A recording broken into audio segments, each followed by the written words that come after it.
Announcement. The hemp revolution will not be televised. I repeat, the hemp revolution will not be televised.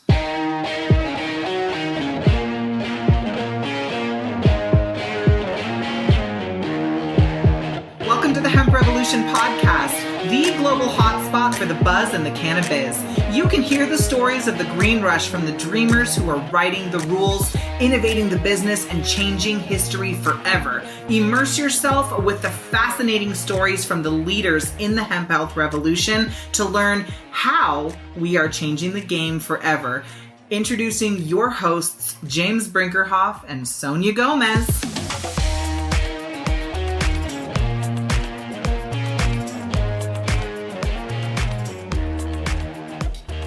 Hey guys, this is Sonia Gomez tuning in from Denver, Colorado. This is another episode of the Hemp Revolution where we are exploring the incredible journey that the entrepreneurs inside of the hemp and cannabis space are going through to pioneer what is known as the biggest disruption to healthcare in our generation.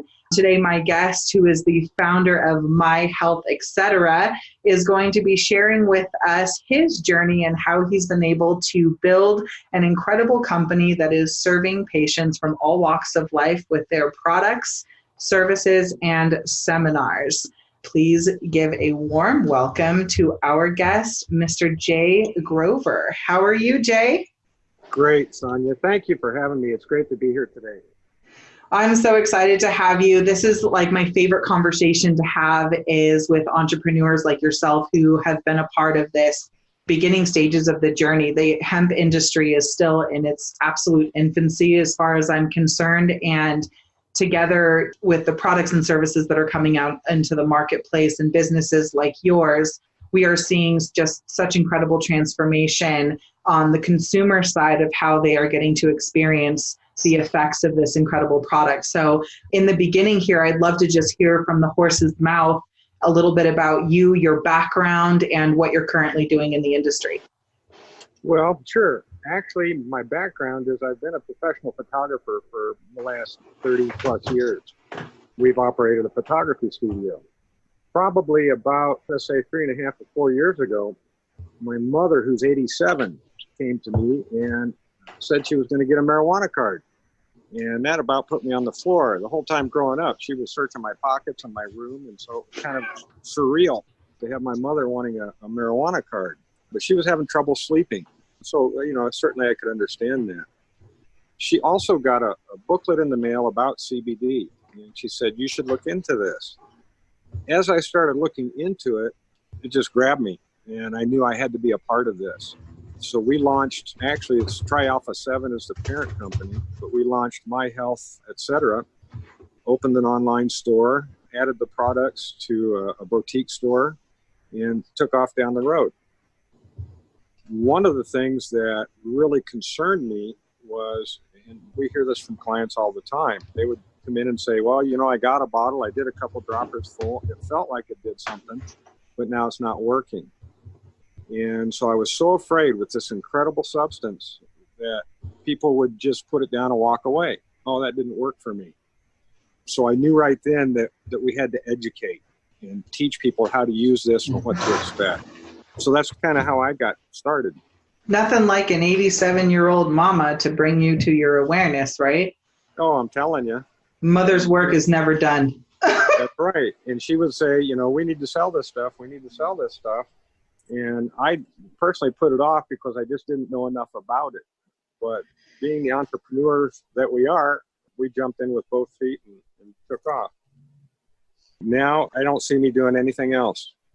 Wow, that's incredible. As a matter of fact, right before I was getting on the line with you today, I was speaking to my uncle who called me sort of out of the blue talking about the pain in his shoulder, a pretty severe septic infection that he got, or sepsis infection that he got after a knee surgery.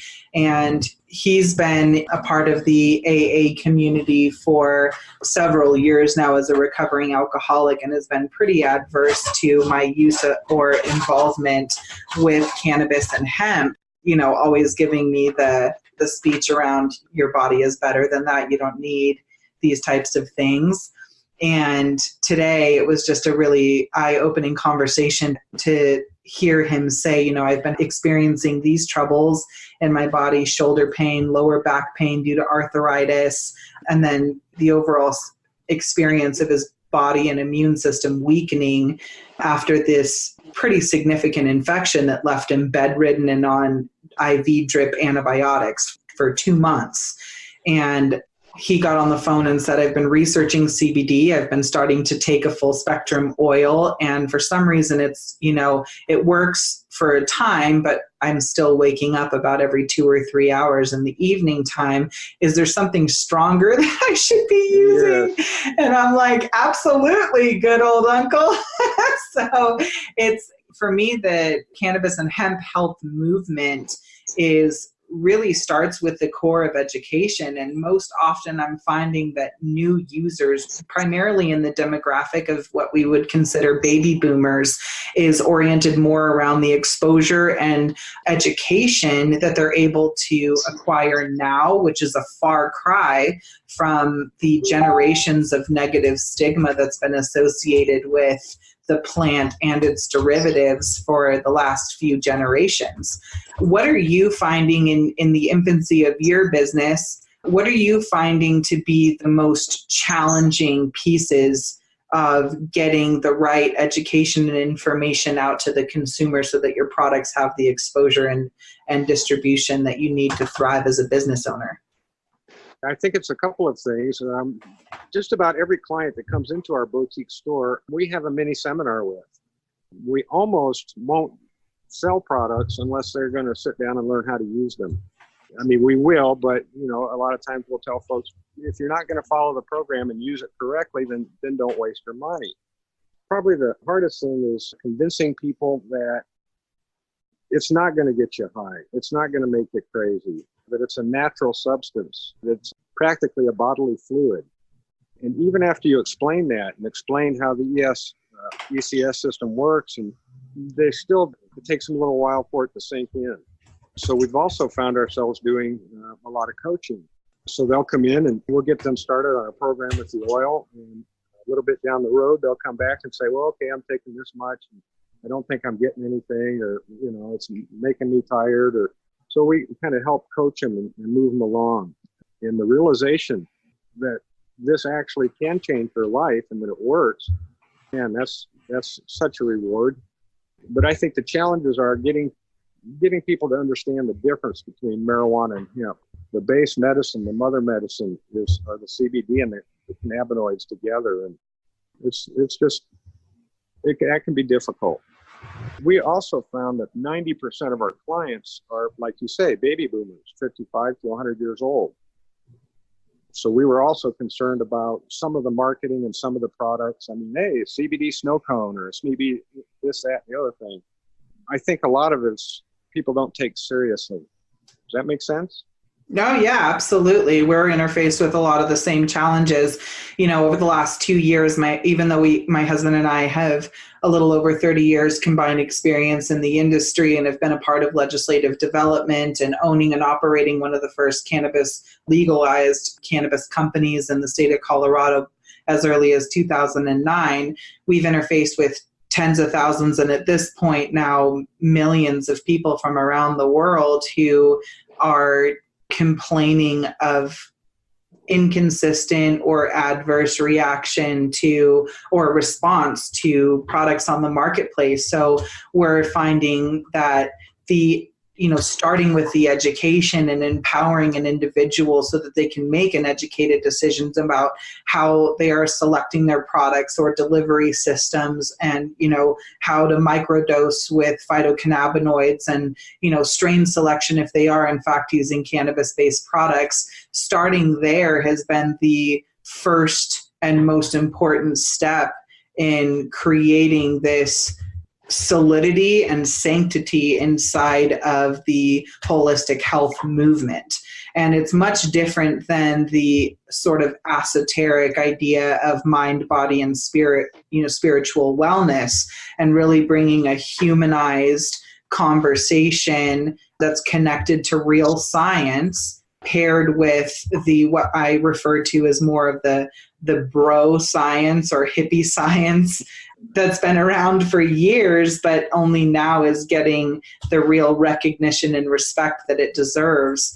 The Straganonas of the world who were hiding in the hills developing these transformational serums are now becoming mainstream. Science is pairing with it. And so we're getting a lot more of a stabilized product, a lot more brands who have the efficacy of the product at the forefront of their business and are really committed and dedicated to the excellence in both product performance, production, and distribution. One of the things that's really remarkable to me in watching this industry evolve is the conversation that's happening internally, the standards in which we set with each other and ourselves, with things needing to be organically grown or sustainably farmed, how it's extracted or how it's blended or produced, all the way down to where it's being manufactured, all around the quality and efficacy of the product. And I'm really curious to hear, and I've asked a couple other people the same question, I'm really super curious to hear your take on why and how this same criteria has not translated into, let's call it, the food industry. I want to know from you, why are we holding ourselves to such a high standard in the area of cannabis and hemp consumption and not holding to the same practice or quality requirements when it comes to daily necessities like food and water? I agree with you 100%. And I think it's because of the stigma of marijuana. I think because of that, in order for us to step out ahead, that we have to be, I don't know if this makes sense, better than that. We have to, and it's one thing that affected the way that we structured our business. We wanted to make sure that it was professional. We wanted to make sure that it was family-friendly atmosphere. People can bring kids here. We didn't want the vape shop. We didn't want the head shop labels on the products. So I think part of the reason for us, our industry doing that, is because of the marijuana stigma, if you will, to get out ahead of that and to show that it is professional and it is something that can help you, and we're not goofing around here. As far as the food, I agree with you 100%. I mean, it's ridiculous what we accept in our everyday products. And then when it comes to something like this, which is, again, practically a bodily fluid, we hold it to a higher standard. I think we need to do that with everything. Yeah, I agree. And I've heard the question answered in multiple ways. And my response to the question, if it's okay if I share, is Sure, please.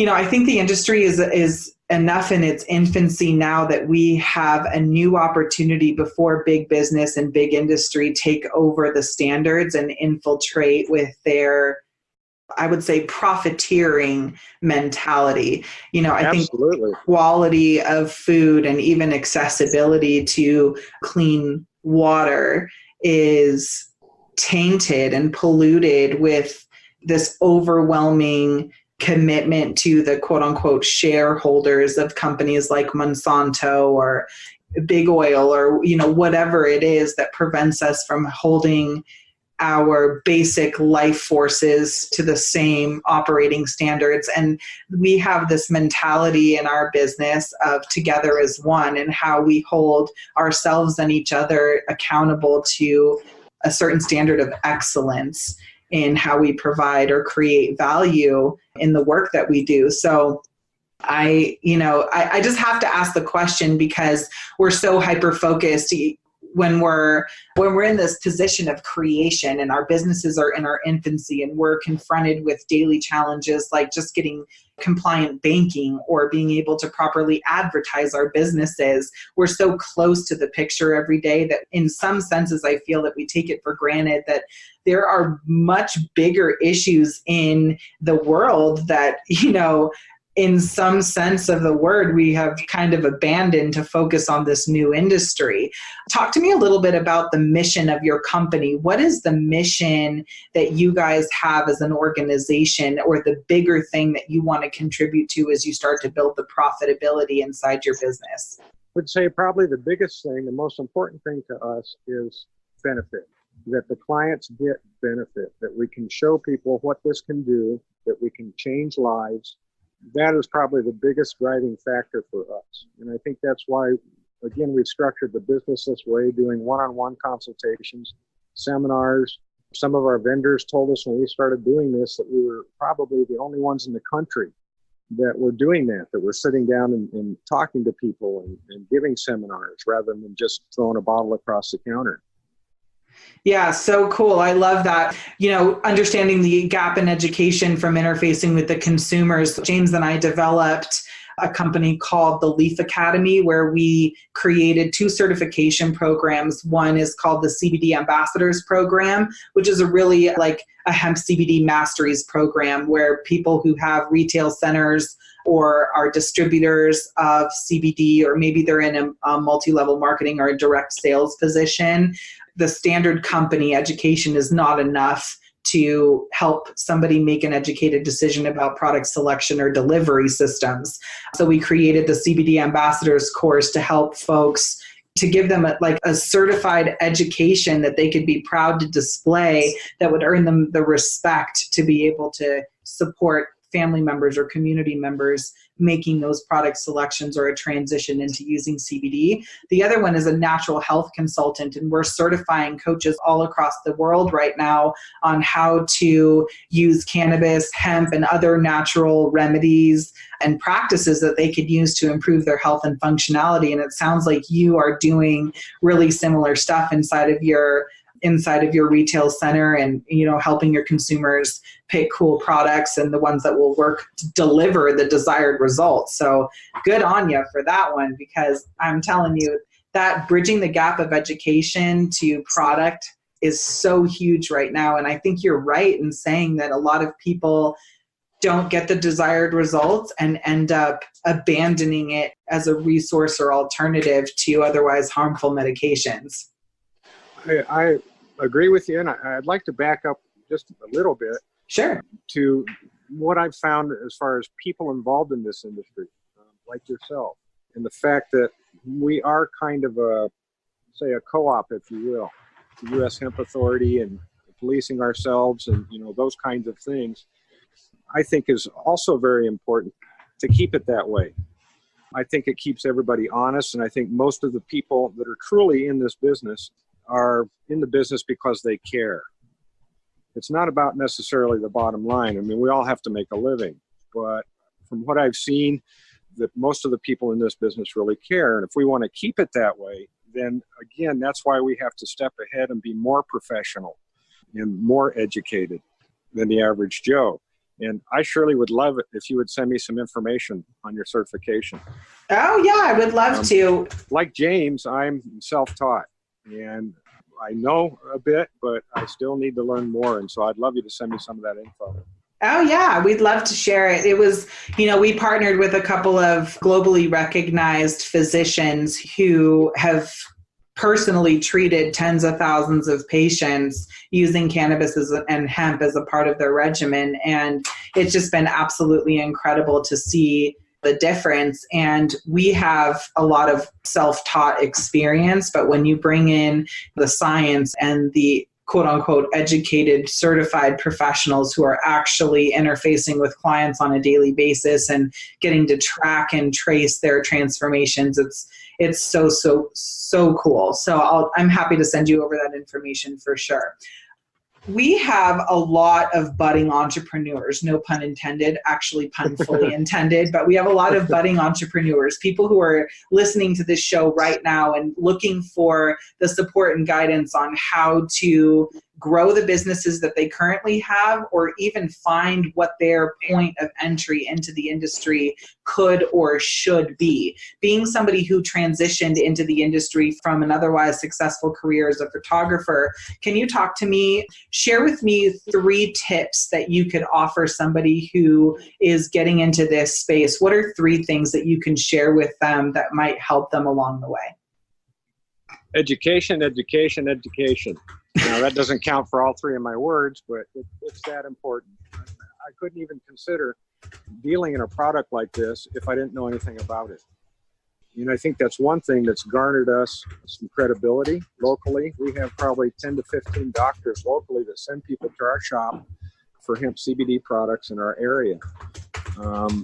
And so they will not necessarily do that unless you've built up some credibility and they like your program. So I would say education would be first. You have to have some stick-to-itiveness. This is not an easy business to start or get into. With laws and regulations on regular businesses, it's hard enough. But don't do some research and look around and be prepared to hang in there, baby, because there's going to be some ups and downs since we are in our infancy. So I would say that, boy, and just a caring for people, wanting people to have benefit. I mean, I think if you have those 3 things, if you have the education and you truly care for people, I think it all comes together. You got to have the perseverance as well. You know, we've gone through the banking issues. Currently, we're having Visa, MasterCard issues. We just got a operational bank account yesterday. We'll sign papers on that tomorrow. Wow. And how long have you guys been in business? We've been in business about 3.5 years. Wow. We've been through, 1, 2, 3 credit card companies and probably 5 different banks that have kicked us to the curb. Of course, the 15th of May, you know, Elevon and U.S. Bank shut down CBD merchant accounts across the U.S. Yeah. For our website store, that cut us off at the knees. But luckily, we've been able to kind of hang on, and things are going to start coming together again. But we've got to have some education, perseverance, and be ready for the ups and downs. Be ready to move. I love that. I say very, very similar things about building and growing the business. And for us, the success that we have found in overcoming the inevitable challenges that any business has. I mean, Forbes has published multiple times that 8 out of 10 businesses are going to fail in their first 12 months, even up to the first 3-year mark. And in normal business, you come across challenges that are not exclusive to the cannabis and hemp industry. Banking and merchant processing happen to be exclusive challenges to the cannabis and hemp industry. Marketing and advertising tend to be more challenging in this industry than any other industry. Financing, which is transferable no matter what industry you're involved with, having the proper resources available. But none of it matters, in my opinion, unless you have a mission and a movement and a message that you are driving in with every single opportunity that you have. And what I'm recognizing right now is that the riches are in the niches, and really understanding the demographic that you want to be serving and working with, and then falling in love with that demographic. A lot of the companies that I see having the biggest challenges are trying to be everything to everyone. They have 400 products. They have 5,000 different pieces of information. There's no area where they have knowledge in everything, but a master of nothing. And to me, that's really diluting the marketplace, whereas the folks who have really specifically focused in on a particular niche or captured audience, and they have that message and they have that mission, they're creating a movement. The products are just a bonus to any of that, and they're able to, consistently produce revenue that allows them to grow and expand, and a lot more opportunity is being created for them. What are some of the unique opportunities that you've had to change somebody's mind or help somebody that would have otherwise been unapproachable or unattainable because you're a part of the CBD industry? I'd have to say we give seminars and talks all over town. I've probably spoken to most of the service clubs in town, Rotary groups, Lions clubs, places like that, where a lot of those guys are pretty set in their ways. Mm-hmm. They've got some pretty set ideas about marijuana, CBD, what this stuff is. So I'll have to say that That has been a challenge. When I do those seminars or talks, again, trying to get people to understand that it's a natural thing and a natural function for our body sometimes can be so difficult. But I would do seminars or talks at these service clubs. The response would be okay. It might be a little on the chilly side, but we'd always pass out some coupons. It was rewarding to see how many coupons we started getting back. People coming in, hey, I saw you talk over here, and most of my friends said they'd never touched this stuff, but I got this pain. So anytime that happens, that we do a seminar, or we can reach a large group of people, that's one thing that's been very helpful. I don't know if that answered your question very good. Yeah, no, that totally answers my question, because you guys are serving what would be considered a more conservative demographic, where you're in that baby boomer niche. You're seeing the 65 to 100-year-old customer base who, as you said, like, you can't teach an old dog new tricks, but an old dog has old pains too, right? So, Yeah. And everybody's trying to fix these old problems with new solutions, which happens to be, CBD happens to be the way that we are revolutionizing self-aware care. And everyone's aware of these things that are thorns in their backside, but they go to that generation in particular. This is actually was a perfect answer to my question, because that generation in particular has been mentally and physically primed and trained to believe in and trust in a system that has now since been broken. Back in the 60s, 70s, there was still this feeling that you could trust and that you should trust the powers that be. But in the recent generations, over and over and over again, that trust has been compromised, and the millennial movement is one that is raging against the machine. They're calling out these broken cogs in the wheel and saying, like, we need and want these to be fixed, or we're going to fix them ourselves. And the hemp revolution is very much about that, where we want new and sustainable ways to build our homes, to fuel our cars, to fuel our livelihood, to empower our communities and create consciousness around what we are leaving for the next generation. And I think that the work you're doing in the baby boomer crowd is going to allow that generational transmission to be reignited. America is a cesspool of lost culture, in my opinion. And those small pockets of families or communities that are able to preserve some sense of originality from their ancestry are because of the old people who are hanging on tooth and nail to what once was.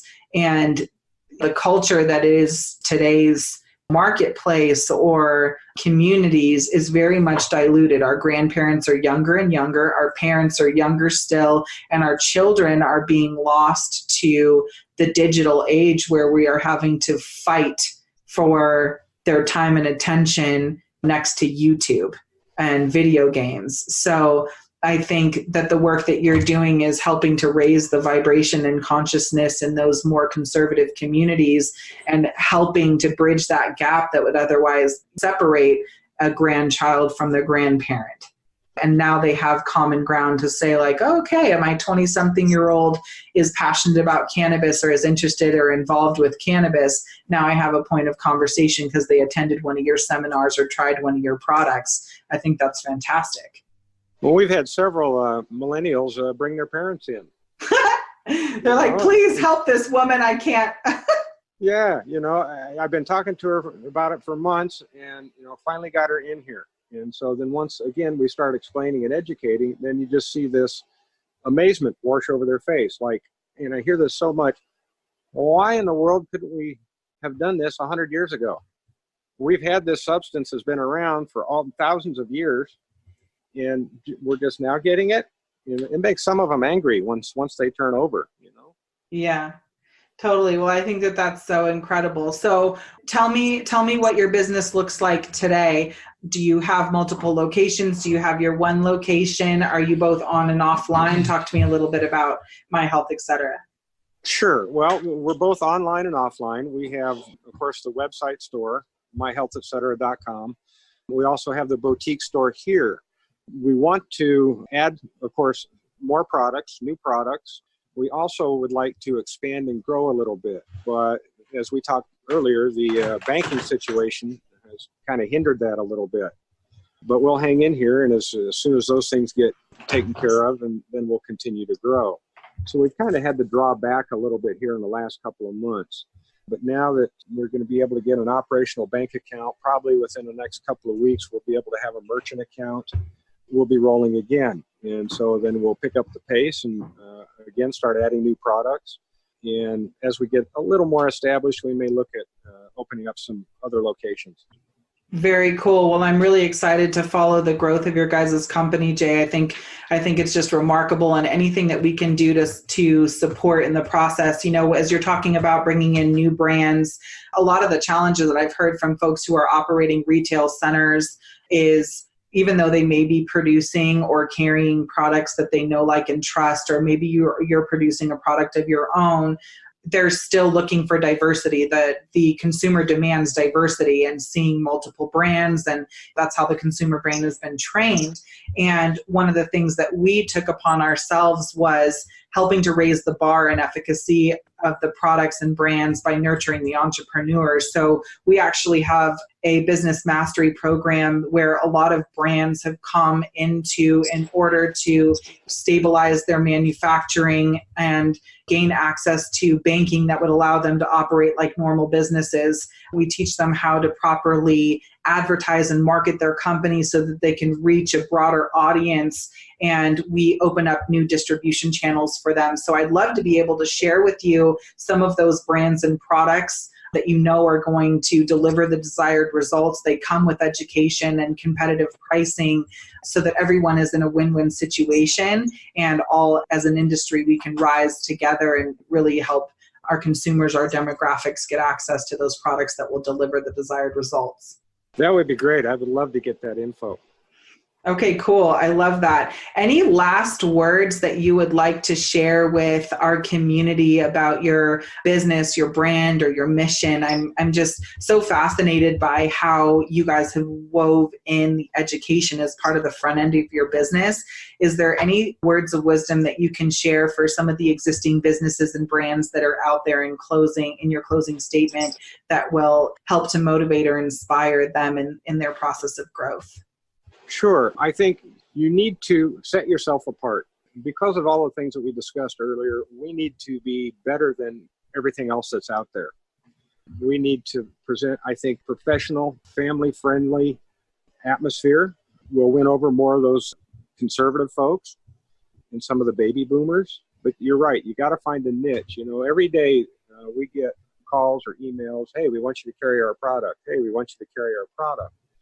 But 90% of them don't meet up to our specifications. When we first started selling CBD 3.5 years ago, nobody was selling it here locally. In the past few years, now it's everywhere. It's at the gas station. And for God's sakes, people don't buy your CBD at the gas station and at carnivals and everywhere else. So it has also been a little difficult to stand out for the crowd. So you're right. You have to find that niche, whether it's the baby boomers or whatever the case is. And make yourself stand out. Give yourself some credibility by presentation, your marketing materials, what's your business look like, what's your logo, signage. Give some thought to those things. And I hope that helps. That's incredible. Good job. I love it.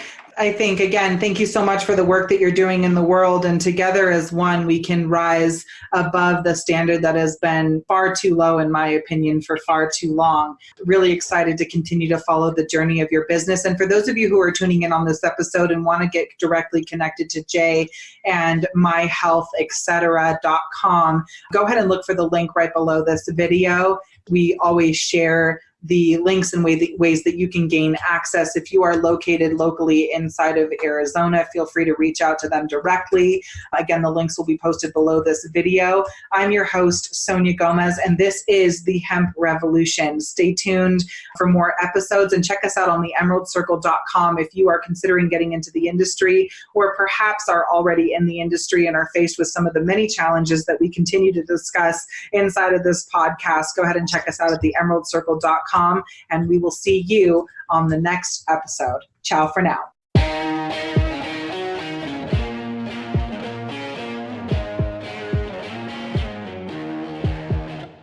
Thanks for listening to another rockstar episode of the Hemp Revolution podcast. I'm your host, Sonia Gomez, and just for you, we took notes on this episode along with the links and other resources mentioned inside of today's show.